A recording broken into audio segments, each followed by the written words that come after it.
Vamos continuar a examinar as disposições da Lei 8.212, passando a tratar agora da contribuição da União. Então vejam vocês que o artigo 16 nos diz que a contribuição da União ela é constituída por recursos adicionais do orçamento fiscal que devem obrigatoriamente ser fixados na lei orçamentária anual. Esses recursos, eles vão ser destinados à Previdência para pagamento de benefícios continuados da Previdência quando se materializar a insuficiência de recursos para saldar esses compromissos. Então vejam vocês que o parágrafo único diz o seguinte: a União, ela é responsável pela cobertura de eventuais insuficiências financeiras da Seguridade Social, quando decorrente do pagamento de benefícios de prestação continuada da Previdência. E para poder enfrentar essa insuficiência financeira, é necessário incluir recursos adicionais dentro da lei orçamentária anual. Então, é necessário se fazer uma previsão de quanto seria necessário para enfrentar essa insuficiência financeira, de modo a poder incluir esses valores, esses recursos adicionais na lei orçamentária. Vamos lá. Então, o artigo 17 também vai tratar de utilização por parte da União de contribuições sociais sobre a receita ou faturamento e também da contribuição social sobre o lucro líquido.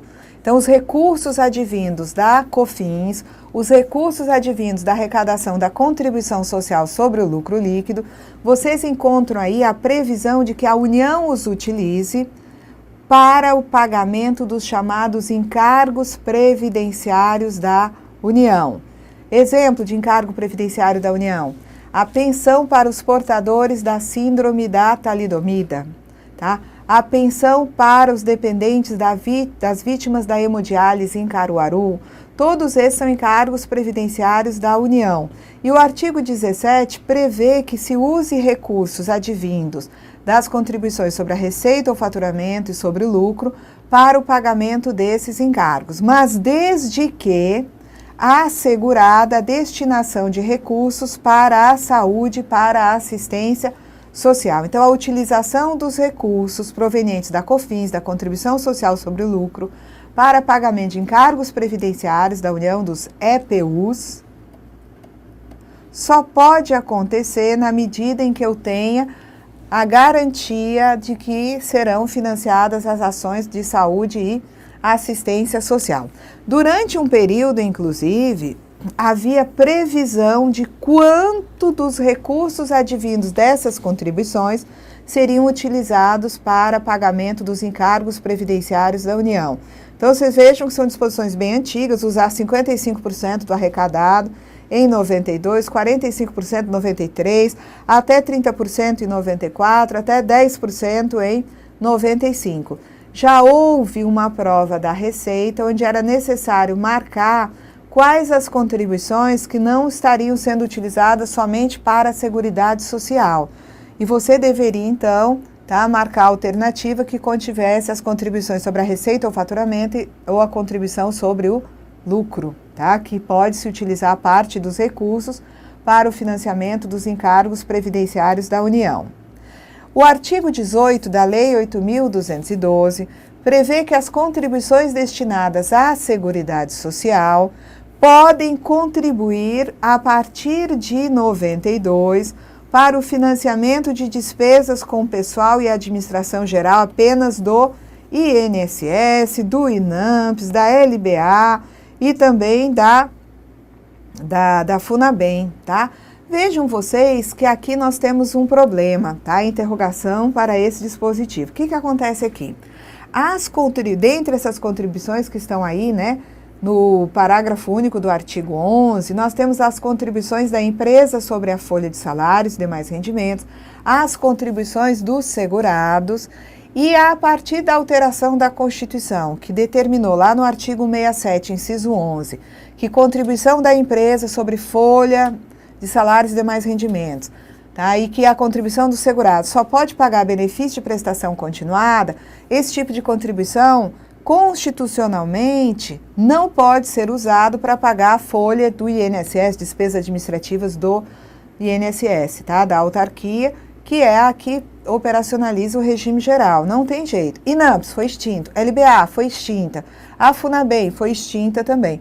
Então, estaria ainda, né, somente o INSS, e o INSS não pode ter suas despesas administrativas custeadas com recursos provenientes das contribuições das empresas sobre folha de salários e dos segurados, tendo em vista a vedação constante do artigo 6711, que diz que só pode usar para pagar benefício do regime geral o recurso proveniente dessas contribuições.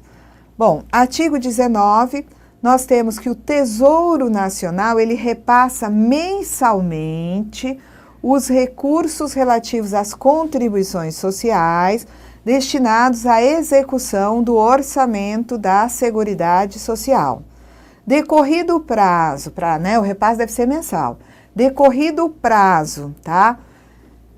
Previsto nesse artigo, as dotações a serem repassadas vão ter a atualização monetária segundo os mesmos índices utilizados para corrigir os tributos da União. Então, se o repasse dos recursos das contribuições sociais não for feito mensalmente, se atrasar esse repasse, o valor a ser repassado vai ser corrigido mediante a aplicação daquilo que foi usado na época para correção monetária de contribuições pagas em atraso, de tributos pagos em atraso. Lembrar, porém, que hoje, quando tem um pagamento de um tributo em atraso, não existe mais correção monetária, só se exige juros e multa. Então, essa disposição que trata de correção monetária estaria desatualizada.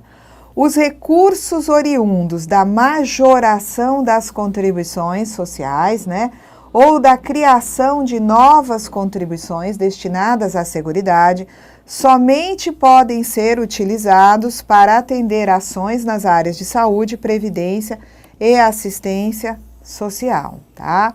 Então, se criam novas contribuições, se majoram as contribuições já existentes, nós só podemos ter a utilização, tá, do resultado dessa majoração, dos recursos advindos dessa nova contribuição para ações nas 3 áreas da Seguridade: previdência social, saúde e assistência social. No regulamento, nós vamos encontrar a contribuição da União no artigo 196. Esse artigo nos diz que a contribuição da União, ela é, novamente, constituída por recursos adicionais do orçamento fiscal fixados obrigatoriamente na Lei Orçamentária Anual.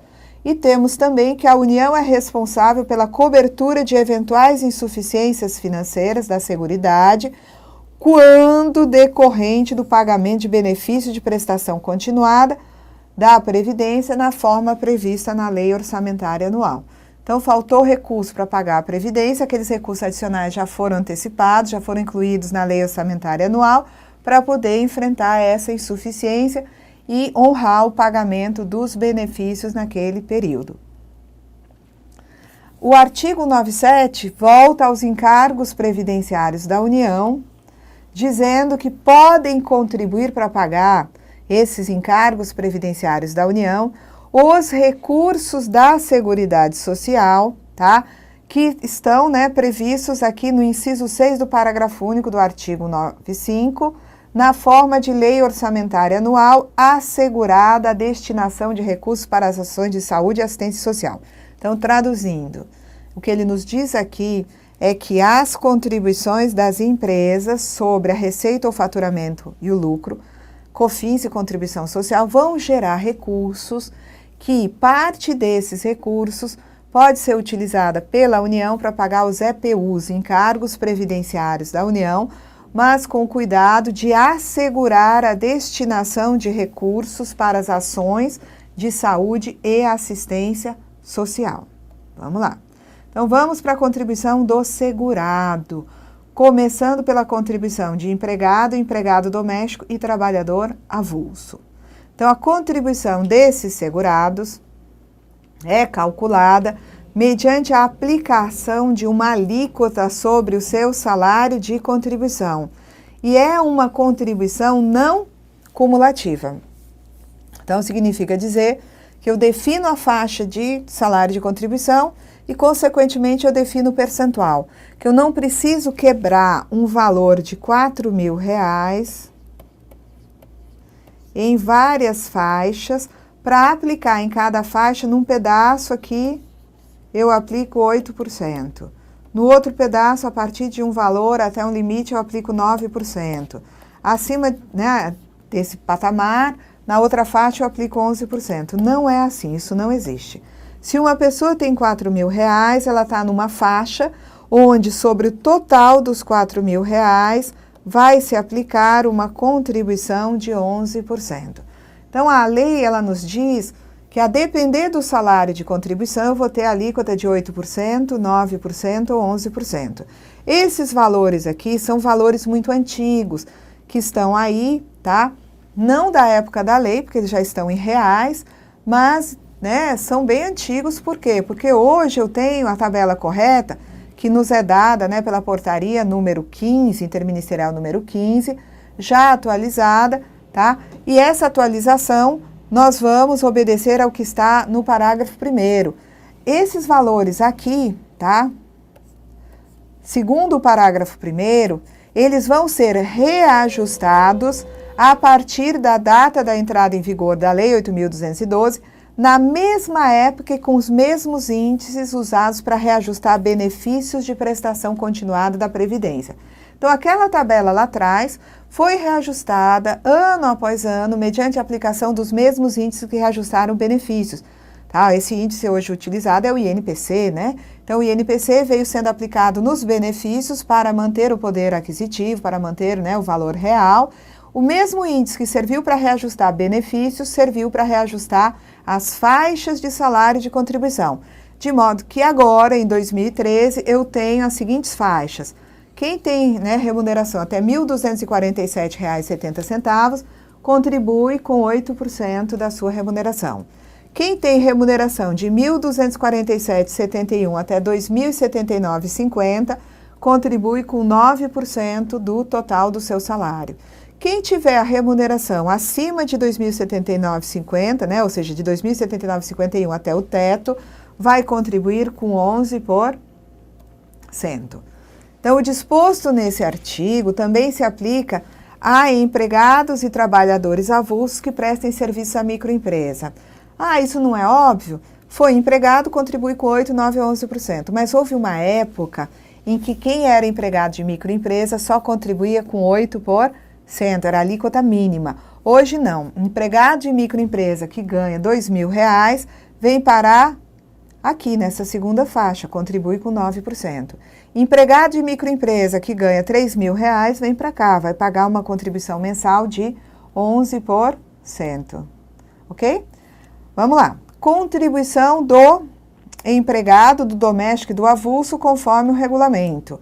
Mesma coisa. O artigo 98 do regulamento diz que a contribuição do segurado, empregado, inclusive o doméstico e do trabalhador avulso, é calculada mediante a aplicação da correspondente alíquota de forma não cumulativa sobre o seu salário de contribuição mensal, observando o que está na tabela. Vejam que essa tabela antiga do regulamento também está desatualizada. Essa tabela já é de outro momento no tempo, que não aquele que colocaram aquela tabelinha que a gente viu na lei. E hoje o que está valendo é essa tabela que está atualizada pelos índices de reajuste aplicados aos benefícios, tá? E é a tabela que consta da Portaria Interministerial número 15 de janeiro de 2013. O regulamento diz, tá, que o segurado, trabalhador rural, contratado em sistema de pequeno prazo, que é alguém contratado apenas por uma pessoa física, pode ser contratado por um produtor pessoa física, não pode ser contratado por um produtor pessoa jurídica. Então, esse trabalhador rural contratado em sistema de pequeno prazo, por no máximo 2 meses, né, pelo mesmo empregador, que tem que ser uma pessoa física, esse trabalhador rural é considerado um segurado empregado, mas a alíquota dele será sempre de 8% sobre o respectivo salário de contribuição. Então, quem é esse trabalhador rural que está na linha R do inciso 1 do artigo 9º é aquele trabalhador rural contratado por empregador pessoa física para trabalhar, né, em atividade rural. E o contrato dele com o mesmo empregador não pode ultrapassar o limite de 2 meses dentro do ano. Não é que ele não possa trabalhar nos demais meses do ano, mas para o mesmo empregador, ele só pode permanecer 2 meses. E é um trabalhador que, para ser enquadrado como trabalhador de pequeno prazo, ele tem que ser informado em GFIP, porque diz que a filiação e a inscrição na condição de trabalhador de pequeno prazo decorre da sua informação na GFIP. Se ele não for informado em GFIP, não é que ele não vá ser segurado da Previdência, tá? Mas ele não pode ser considerado como trabalhador em sistema de pequeno prazo. Muito bem. Agora vamos dar uma olhadinha na contribuição do contribuinte individual e do facultativo, tá? Que está prevista no artigo 21 da Lei 8.212. Então, qual é a alíquota prevista para o contribuinte individual e para o facultativo? 20% sobre o respectivo salário de contribuição, tá? Então, aqui nós não estamos cogitando de outras hipóteses, vamos já cogitar adiante. Se prestar serviço à empresa, não era para ser 11%. Se quiser utilizar o mecanismo da inclusão previdenciária, se é de baixa renda, não pode diminuir para 11%. Microempreendedor não é para ser 5%, nós vamos já chegar nesse momento. Então, a primeira contribuição que está sendo anunciada aqui para um contribuinte individual, para um facultativo, é de 20% sobre o seu salário de contribuição. Esse valor de salário de contribuição, que vai de um salário mínimo até o teto, tá? Vai sempre ser reajustado, tá? Na medida em que os benefícios são reajustados, esse teto também vai sendo reajustado pelo mesmo índice que reajustou o benefício. Todos os números da Previdência variam conforme a variação dos benefícios previdenciários, tá? No caso de opção pela exclusão do direito ao benefício de aposentadoria por tempo de contribuição, ou seja, a pessoa abre mão da aposentadoria por tempo de contribuição, vai usar do mecanismo da inclusão previdenciária, também denominada de plano simplificado de previdência social. O que vai acontecer? A contribuição, a alíquota de contribuição sobre o limite mínimo mensal, ou seja, a alíquota de contribuição sobre o salário mínimo vai ser de 11%. Então, apareceu aqui os 11%. No caso de contribuinte individual contribuinte individual que trabalhe por conta própria, sem relação de trabalho com empresa ou com equiparado à empresa. E também para o segurado facultativo. Então, eu tenho aqui uma contribuição que vai ser de 11% sobre o salário mínimo. Quem é que vai estar pagando, né, 11% sobre o salário mínimo e abrindo mão da aposentadoria por tempo de contribuição? O contribuinte individual que exerce atividade por conta própria e o facultativo, que se pressupõe sejam de baixa renda, tá? Porque eles vão ter somente benefício de um salário mínimo, porque eles abrem mão da aposentadoria por tempo de contribuição. Quem mais que pode pagar, né, uma contribuição diminuída, e essa contribuição agora vai ser de 5%? O MEI, o microempreendedor individual, ele contribui com 5% de um salário mínimo e também pode contribuir com 5% de um salário mínimo o segurado facultativo sem renda própria que se dedique exclusivamente ao trabalho doméstico no âmbito de sua residência. Então, é o dono ou a dona de casa, desde que pertencente à família de baixa renda. Então, dono ou dona de casa pertencente à família de baixa renda podem se inscrever como segurados facultativos e contribuir com 5% de um salário mínimo.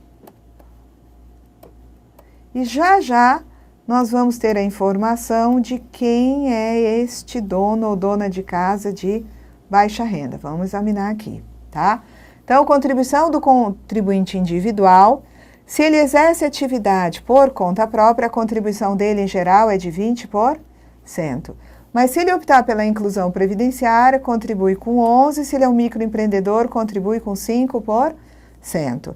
Lembrar que quando o contribuinte individual presta serviço à empresa, a contribuição cai de 20% para 11% e ele tem direito a todos os benefícios, inclusive a aposentadoria por tempo de contribuição, porque aqui eu não estou falando de inclusão previdenciária.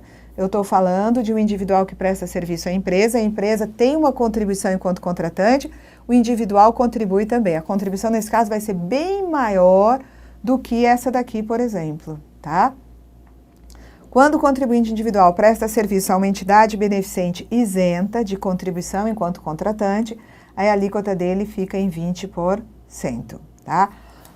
O parágrafo 3º deste artigo da Lei 8.212 nos diz que se um segurado contribuiu na forma do parágrafo 2º, ou seja, com 5% ou com 11%, e ele quer contar, passou 2 anos pagando 11% do salário mínimo, e ele quer contar esse período como tempo de contribuição para obter uma aposentadoria por tempo de contribuição, ou então para tirar uma certidão de tempo de contribuição, porque ele passou num concurso e quer levar esse período para averbar lá no âmbito do regime próprio que vai protegê-lo agora, tá? Então, o que ele faz se ele pagou 5% de um salário mínimo ou 11% de um salário mínimo na inclusão previdenciária? Isso nem serve para se aposentar por tempo de contribuição, não conta tempo de contribuição. O que ele faz?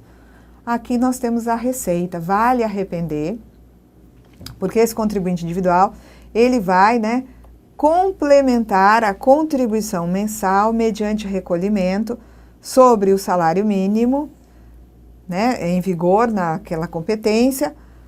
Ele vai recolher, complementar recolhendo a diferença entre o percentual pago e os 20% acrescidos de juros moratórios.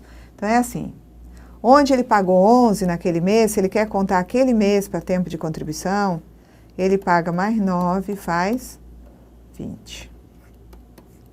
Onde ele pagou 5, ele paga mais 15 para aquele mês e faz 20. Se ele fizer isso, a cada mês que ele fizer isso, ele conta aquela contribuição para aquele mês para tempo de contribuição. Agora, ele vai ter que pagar isso aqui, essa diferença, perdão, não é os 20%, apagando. Ele vai ter que pagar 9% mais juros. Juros de mora. 15% mais juros de mora. E aí ele vai ter, em vez de ter para o mês só 5 ou só 11, ele acaba tendo para cada mês, que ele complementou 20%, e aí ele pode contar para tempo de contribuição. O que é baixa renda para dona de casa ou dono de casa que permite que ele pague 5% de um salário mínimo? Baixa renda implica numa renda mensal da família de até 2 salários mínimos. Então, aquela família onde está inserida aquela dona de casa, aquele dono de casa, tem um rendimento que, totalizando tudo que os componentes ganham, não passa de 2 salários mínimos. E essa pessoa tem que estar inscrita no Cadastro Único de Benefícios, sociais do governo. Cadastro Único para Programas Sociais do Governo. Então, é a condição para que uma dona de casa ou dono de casa contribua como facultativo com 5%. Essa contribuição complementar que eu mostrei aqui nesse outro quadro, tá? Será exigida a qualquer tempo sob pena de indeferimento do benefício. Se a pessoa quer contar aquele período, depende daquele tempo, tá? Só vai contar se complementar a contribuição. Então, essa contribuição, olha aqui, será exigida a qualquer tempo sob pena de indeferimento do benefício. Vamos dar uma olhadinha na contribuição aqui. Nós já vimos, do contribuinte individual e do facultativo no regulamento. Está no artigo 199. Regulamento, artigo 199, diz que a alíquota de contribuição do individual e do facultativo é de 20% sobre o respectivo salário de contribuição. É isso aqui que ele fala. 20% sobre o salário de contribuição. Salário de contribuição esse que varia entre o salário mínimo e o teto, tá? Artigo 99A fala da inclusão previdenciária. A partir da competência em que o segurado fizer a opção pela exclusão do direito ao benefício de aposentadoria por tempo de contribuição, ele vai pagar 11% sobre o salário mínimo, tá? Então, aqui ele vai falar o seguinte, no caso de quem é que vai pagar aqui, quem é que vai pagar 11% de um salário mínimo? É o contribuinte individual que trabalhe por conta própria, sem relação de trabalho com a empresa ou equiparado. Quem pode pagar 11% de um salário mínimo, abrindo mão da aposentadoria por tempo de contribuição, também é o segurado facultativo. E temos aqui o MEI, só que aqui é diferente porque na lei o artigo está mais atualizado, no regulamento ele está desatualizado. Aqui ainda há a previsão do MEI contribuindo com 11% sobre o salário mínimo. Isso foi alterado de modo que hoje o que o MEI tem a fazer é contribuir com, em vez de 11%, 5% sobre o salário mínimo. Assim como existe para dona de casa ou dono de casa de baixa renda, inscrito, né, naquele cadastro único do governo de programas sociais, pagar 5% sobre o salário mínimo. Então, nesse caso aqui, a lei está mais atualizada do que o regulamento. O segurado que contribuiu com 5% ou com 11% e se arrepende, quer contar aquele período que ele contribuiu com a contribuição menor para tempo de contribuição, ele vai complementar, onde ele pagou 5, ele paga 15 e fecha 20, onde ele pagou 9, ele paga mais 11 e fecha 20, acrescida a complementação de juros para poder contar como tempo de contribuição. Essa contribuição complementar será exigida a qualquer tempo, sob pena de indeferimento ou cancelamento de benefício.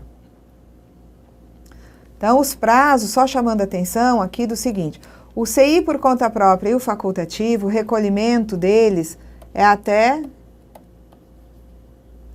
dia 15 do mês subsequente. Caiu em dia não útil, prorroga para o dia útil imediatamente seguinte. No caso do CI que presta serviço à empresa, quem desconta e recolhe a contribuição dele é a empresa. E o prazo é até dia 20 do mês seguinte. Se cair em dia não útil, antecipa para o dia útil imediatamente anterior. O MEI, tá? Ele próprio a recolher, ele usa, né, um documento de arrecadação que é o DAS-MEI. Nós já vimos isso na aula do microempreendedor individual. E o prazo é até o dia 20 do mês seguinte. Nos outros dois casos, aqui é GPS, aqui é a Guia da Previdência Social, GPS também, só o MEI que é o DAS-MEI. Agora, se o MEI entender de completar a contribuição que ele vem pagando, para poder contar tempo de contribuição, aí ele vai ter que pagar a complementação numa Guia da Previdência Social até o dia 15 do mês seguinte. E aqui nós encerramos essa aula sobre contribuições de empregado, avulso doméstico, contribuinte individual e facultativo. Na aula seguinte, a gente vai tratar logo de salário de contribuição, que vai pular, portanto, alguns artigos essa explicação, mas a gente volta para o artigo, né, seguinte, que trata do segurado especial logo. Então, né, próxima aula, salário de contribuição. Até lá!